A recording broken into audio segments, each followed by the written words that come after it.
So one thing I would say in a second is that I'm here to tell you a little bit about idea to startup. These are the ACT classes, and essentially, as we like to say, that's you becoming the entrepreneur. Essentially experiencing the first steps in becoming an entrepreneur. It means, getting in the driver's seat and saying, okay, so what does it take to build a company? Idea to Startup used to be called Business Development Lab. So if some of your older students from previous generations are discussing Business Development Lab, that's what we've renamed Idea to Startup today.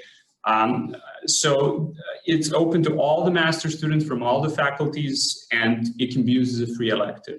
So we have 4 sort of flavors or specializations of Idea to Startup, depending essentially on the area of interest you have, because we want to pull together students with a similar area of interest. One is IT and AI, so more on software related topics.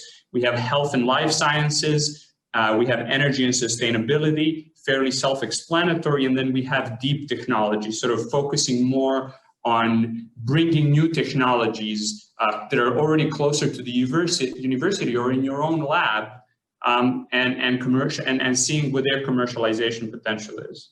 So one thing I want to say is for Idea to Startup classes, you do not need any business idea, okay? So all you need is essentially a curiosity and interest in learning what are these first strategic steps that I make in building a company. And that's what we're going to be, you're going to start off with an idea of your own, or maybe some of the teammates that you meet in the class. So you don't need a team, you don't need ideas. You get all that in the first week of the class. If you don't even have a business idea, so you're not sure what you would be working on, we can provide you with those. So you start with essentially just an interest in learning about this, and you move on from that interest. In first week, you form a team, you decide on what topic you're going to work on, and then you go from there, and in 9 weeks, you build a full-fledged business plan that is supported by evidence. This is a very important point. So it's not just a bunch of assumptions and speculations. Part of the experience is essentially collecting evidence to support the business plan and the business model you're making. The first part is more on the assessment, the market assessment, or to ask yourself, can we create value with our startup? What is the size of this opportunity? How big is this market? What should our high-level product look like? Who are our competitors? Those are all the first question in which you're actually asking what are the sort of the market assessment.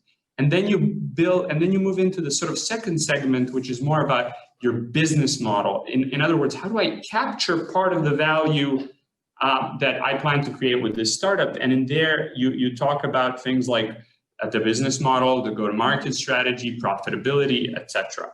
So, but as I said, all this while collecting evidence. Think of it just as if you're in a project and you're writing a research paper, you have to collect sort of evidence from prior literature on whatever claims you're making in your report. It's same with your business. If you're trying to have a company, you have to have, the claims that you're making have to be supported by evidence, and they're usually talking to customers.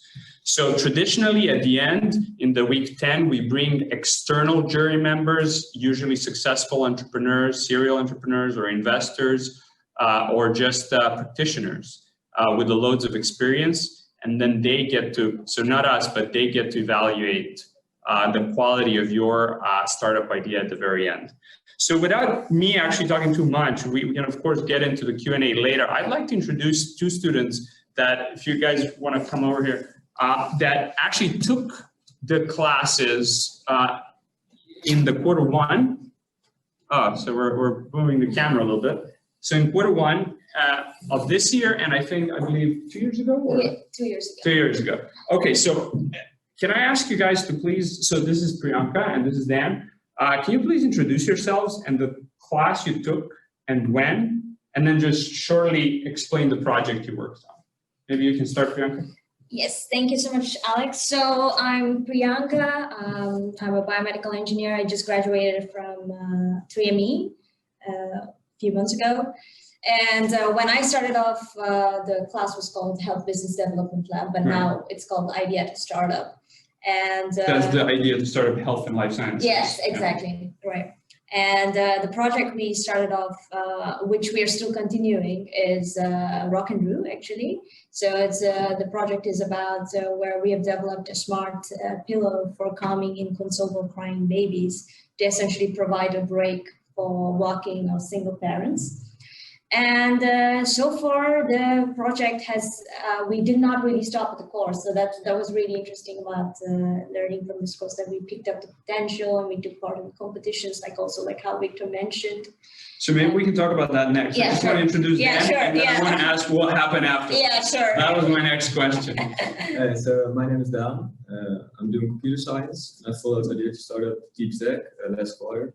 And we basically had FitMe, which is an application that makes 2 pictures of yourself, and based on those pictures estimates your measurements. And with those measurements, you can shop online for clothing, and because you have the measurements online, there's less chance that you return the clothing because it doesn't fit. Right, and that was the whole point. It was like lowering the rate of return of clothing, yeah, exactly. Which of course has beneficial values for the companies, but as well for the for the consumer, and for the consumer and for the environment, right? Because it lowers the amount of sort of returns happening. Great, and that was in this quarter, right? Yeah, in quarter one, just like quarter ago.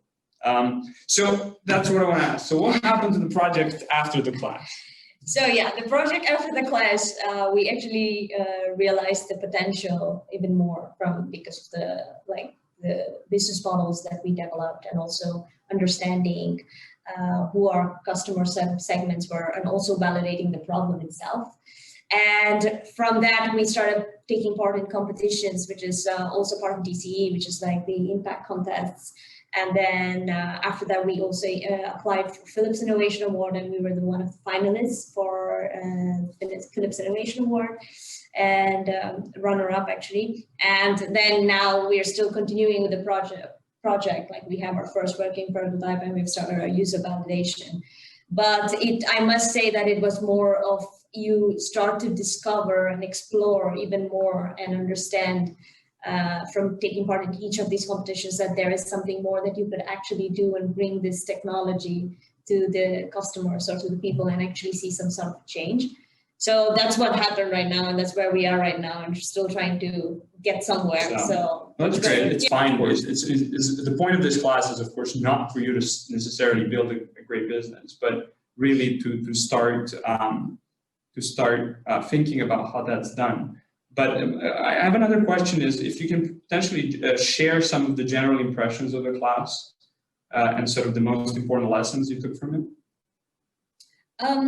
Yeah, I mean, some of the most important lessons that I took from it, besides the fact because I come from a very strong technical background, so I did not really have any business knowledge about it, like what is a niche market or a beachhead market, and these are some of the things that you start to look into and actually see that there's so much more than just just putting the technology in the market. Like, you can't just do that.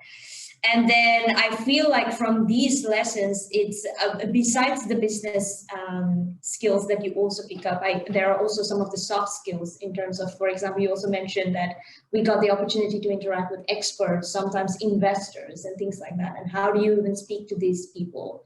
Or even the presentation skills in terms of pitching. How do you pitch or sell your idea? These are some of the crucial aspects of it that you also improve on from these courses. And it's not just about, it's just technology and business, but there's so many, it's like a more holistic learning.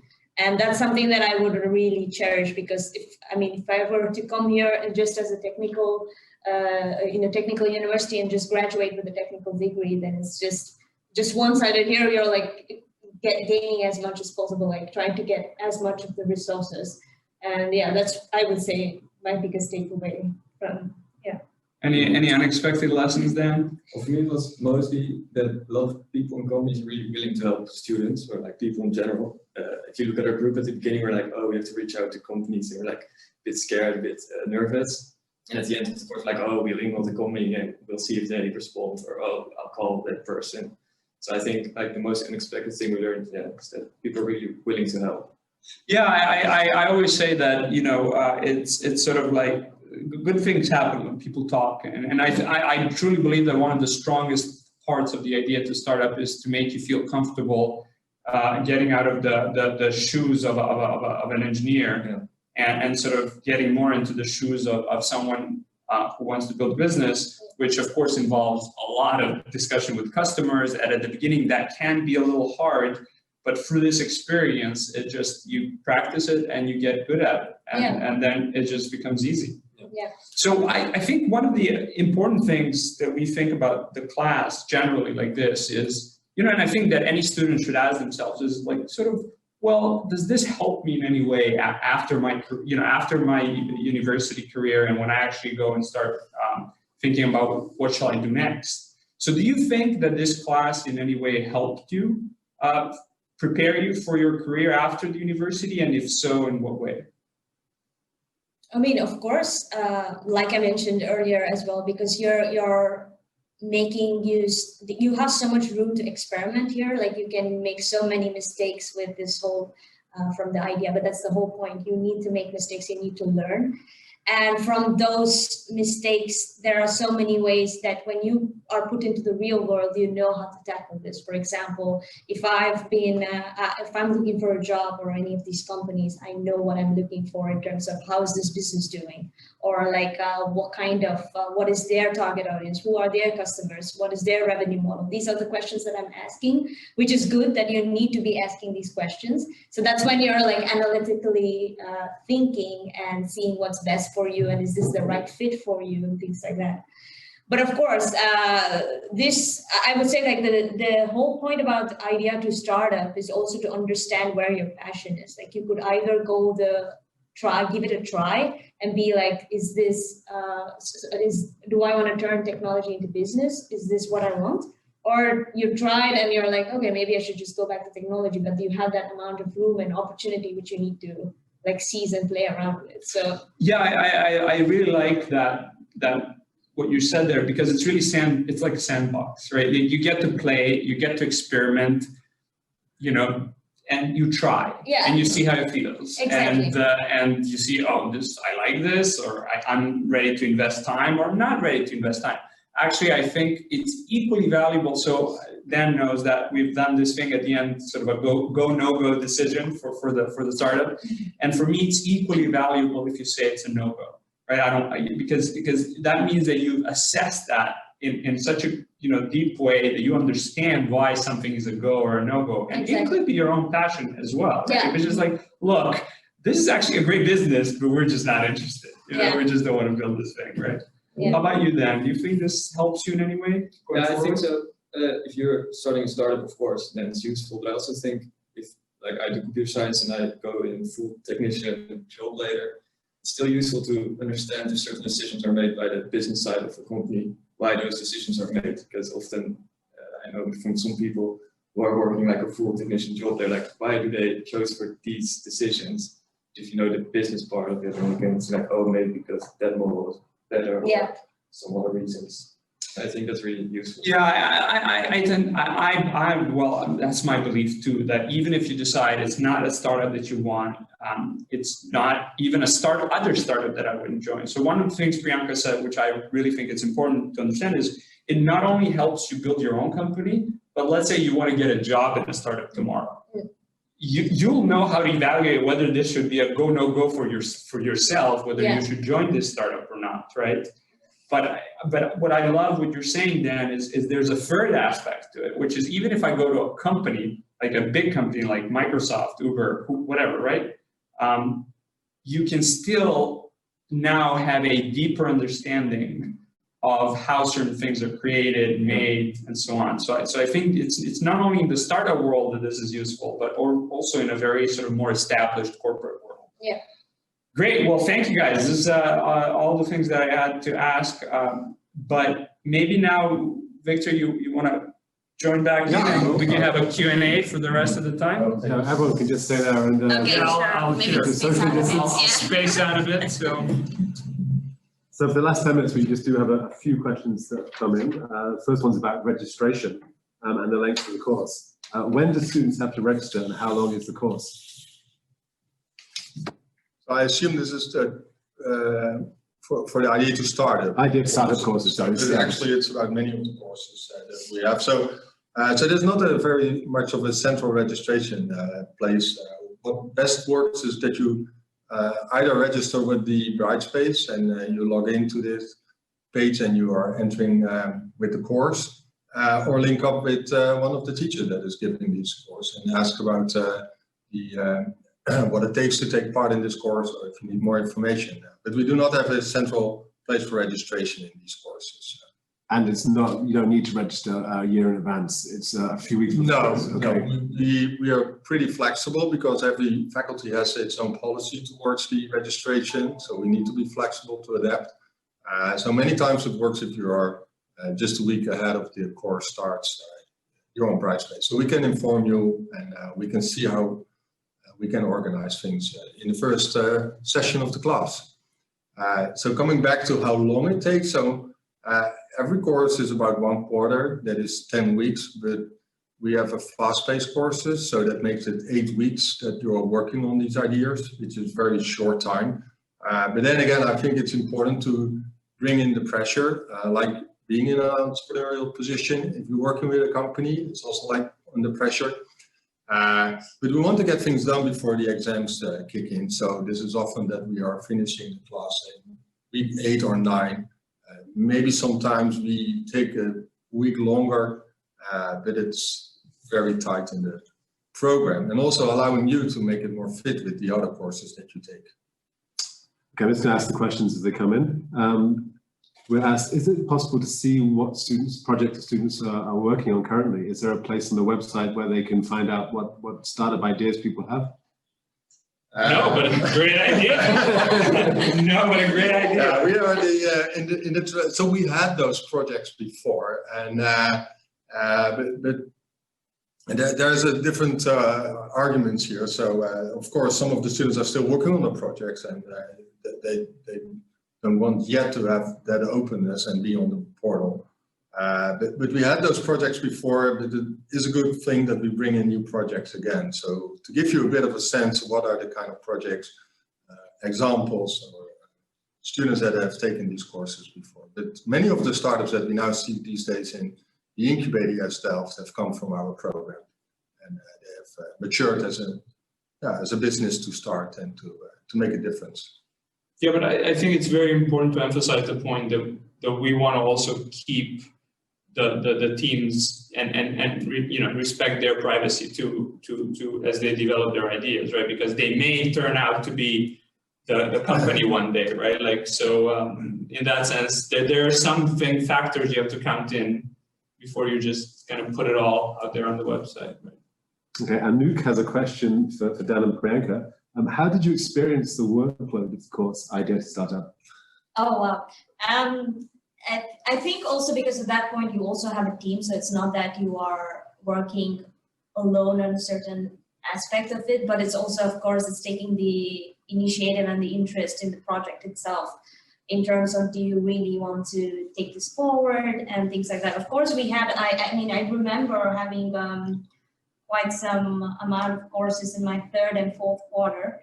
But what was really nice about our project is that I could merge with my, because it was a very medical, health-related project, that I could also combine it with one of the courses from 3ME, from biomedical engineering. So that's something that I discussed with the professors and asked, is this something that I can take it forward from there? And eventually it also became my master's thesis. So that's where I developed my working prototype. So, I mean, you can do it. I wouldn't say that it's extremely difficult, but again, at the end of the day, it's more about the interest and just managing also with your team and seeing how they are able to help you with it as well. Dan? To add to that, I think we also do things on a weekly basis. So the workload is quite high, but if you keep it, it's very doable. And, especially because what he says that the exams are 2 weeks after you finish at the end of the course, you don't really have conflicts with exams. Yeah. That's really nice. Yeah, so I can just say how it was in quarter 1. So I would say in the deep tech, I think this is a fast-paced course and it's really jam-packed with things, right? So with a lot of elements you have to cover. So you get to work a lot in the 9 weeks. The way we structured in quarter one, it was 9 weeks, 9 weeks of classes, and the 9th week you had your final presentation, and then you could have submitted your final report. We gave you I gave a few more days to submit a final report, but essentially by week 9 you could have been done. But in those 9 weeks you get to work a lot. But that's what I always say is like the team matters. And when you have a good team and you share your responsibilities, that workload doesn't feel that high. Also, sorry, I just wanted to add, it's also really fun, to be honest, because it's completely different from your technical study. So you will have that interest to keep working on this project, and somehow you will make time. So I wouldn't really worry about the what do you call, like the workload, like the tasks or any of that. Yeah, I think what Priyanka just mentions, that's also where I wanted to step in. There are two basic elements. That's the fun part. Yeah. So that every week you get new parts and you have to work, or you're working on new small tasks to shape your idea and polish it and make it more interesting. And as it matures, it becomes also more interesting because then you can see it becomes something. So that's, I think, but also the ownership. So I think what we also try and do in these courses is that you have a whole lot of responsibilities yourself to see what are the ideas I can work on, where do I find the information. So that brings a lot of ownership to the project itself. So it's not us dictating, so you need to do and work on this project and this is what you need to solve. No, it's your journey, it's your search for what is possible. And make it and shape it like the way you like it, and that makes it fun. Yeah. We have a follow-on question from Danny. He or she asks, is there a mandatory team size? And so if you're just 2 people with an idea already, could you join as a duo? Yeah, you want to answer? Yeah, absolutely. I will answer that first. If for idea to start up, the minimum amount is 2. The maximum amount beyond which you most certainly cannot go is 5. But here's what I would say. Remember the workload. If you have only 2 folks, then that's a higher workload. So essentially, and you by no means can work by yourself. That's definitely. But then again, 5 doesn't make it easier. 5 doesn't make it easier. There kicks in the game theoretical part where you think others will do it and then you shirk. It turns a disaster. So you don't, and when there's too many people also, like 6 people, it's just harder to coordinate everyone. So my perfect size is like 4, 5, 4 or 5. I just have a question. So can they form the team in the course, or do they have to come with the team? No, you can come individually, no idea, nothing, just curiosity. But if you have 2 people that already want to work together and they say, then just write to instructors, say, there's 2 of us, we want to work together, and we want to be part of this course. Okay, Matali asks about Idea Startup. Is it similar to the Clean Tech Challenge, and how is it different from Ready to Startup? 2 questions. Very good questions. So in terms of the Clean Tech Challenge, the Clean Tech Challenge is actually connected to the Idea to Startup Energy and Sustainability. The BDL, the Business Development Lab that is now Idea to Startup, used to be related to Clean Tech Challenge, and people could apply to the Clean Tech Challenge while they take our course. So in that sense, Idea to Startup and Clean Tech Challenge, Idea to Startup Energy and Sustainability and Clean Tech Challenge are complements to each other.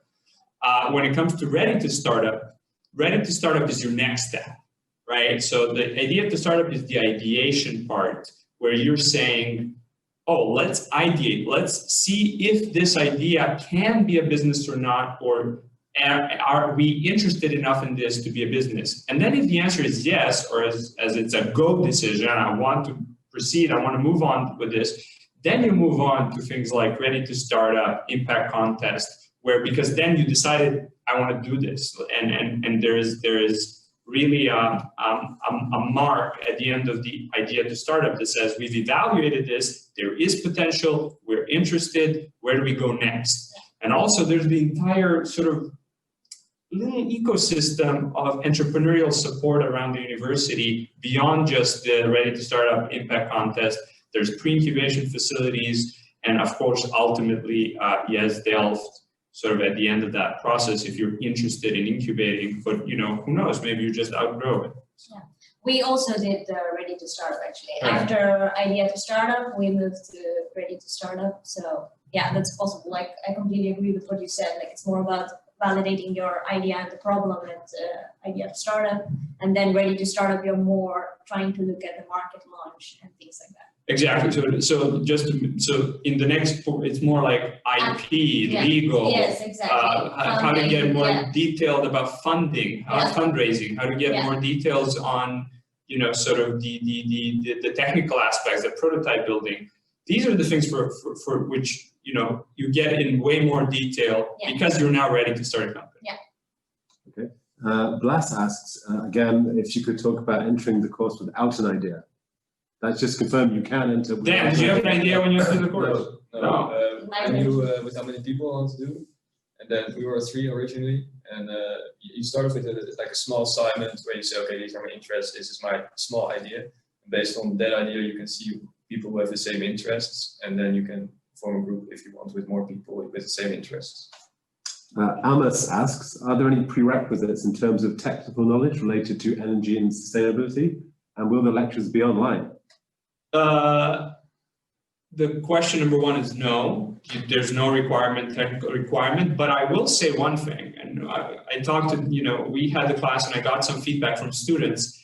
Students picked up ideas for which they had no technical skills, and they wish they didn't do that, right? So they wish they actually had more understanding.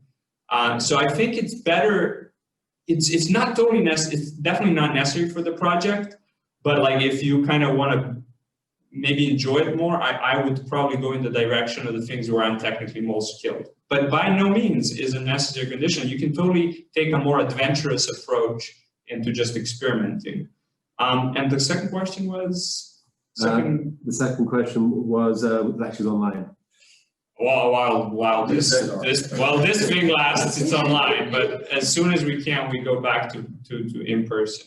I'm just conscious of the time, we're just past 1/2 but the final quick question is from Ashwin, is who teaches the energy and sustainability course and how is it graded? Energy and sustainability course is taught by that department. How it's graded, it's up to that department. Okay, well that's all the questions. But I will say generally like how I grade the course, for example. I think grading is important to understand. So I have essentially five parts to your grading, and it's very clearly specified in advance, which is the final report, the final presentation. So that's where the external jury actually evaluates you, the peer evaluation, and individual assignments. So that's the things like that are just not individual assignments, but individual participation. And peer evaluation, how your other group members evaluated your work, right? And this is essentially basically your own personal contribution. Aside from that, there is I put a lot of weight on the evidence that you collect, and I'll grade you on the evidence that you collect, and on the intermediate assignments. I think I might be forgetting something, but essentially the bottom line, there is no exam at the end. But maybe I just wanted to, just on Dan's point is like, you know, what happens in the first, that magic that happens in the first week. So I at least let every student pitch their own idea and other students hear about it.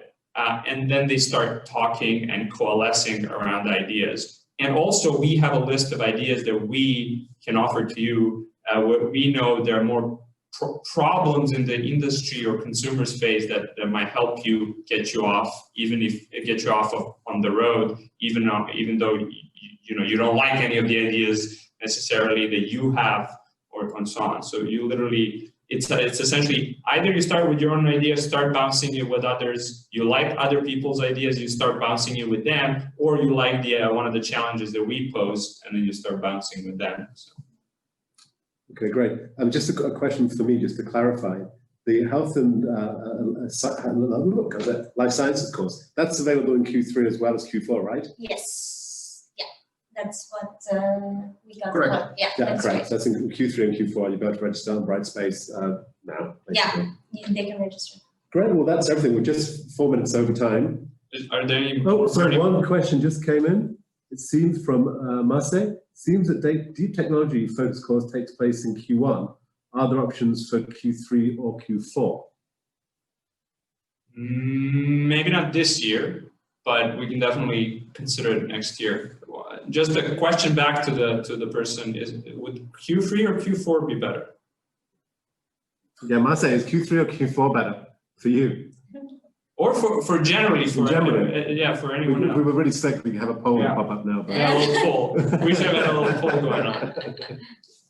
Isn't that you start artificial intelligence in Q3? Yeah, that starts in Q3. Yeah, but AI and IT is in Q3, right? Yeah, and that's slightly different from deep tech. Yeah. So but that's an opportunity maybe as well to join in, and we can see where we can tailor it. yeah, but I mean, I don't know whether she would prefer Q4 for deep tech. I see. Good to know. So, yeah. Okay, good. Final one from Raghav. Q3 would be better for him because it fits better with the master thesis. So There you go. Yeah, Yeah, we understand that this timing problem. okay, so Ashwin is ambitious, not presently ambitious, but he's interested in this course. What do you suggest? I'd say do it, try it. Yeah, This is go dip for your it. toe in. Just Yeah. do it. You maybe discover that you are more entrepreneurial than you thought. I mean, you don't have to be ambitious. You might become ambitious after, so that's fine. Okay, I think that's pretty much everything. The chat people are just talking to each other a little bit. So I'm going to wrap it up and say thank you for Dan and Priyanka for sparing the time to come to be interviewed about the course. Thank you. Thanks to Victor for the general presentation about the Delft Centre for Entrepreneurship. And thanks to Alex for all of this. Yeah. And thank you, Garrett, for setting it all up. The invisible man. The invisible man in the background. And thanks to the participants. We'll make the recording available online. And any questions, you can always email the DCE email address. I don't have it off the top of my head, but you'll find it on the website. Yeah. Great. Thanks a lot, guys. Thank you. Have a good day.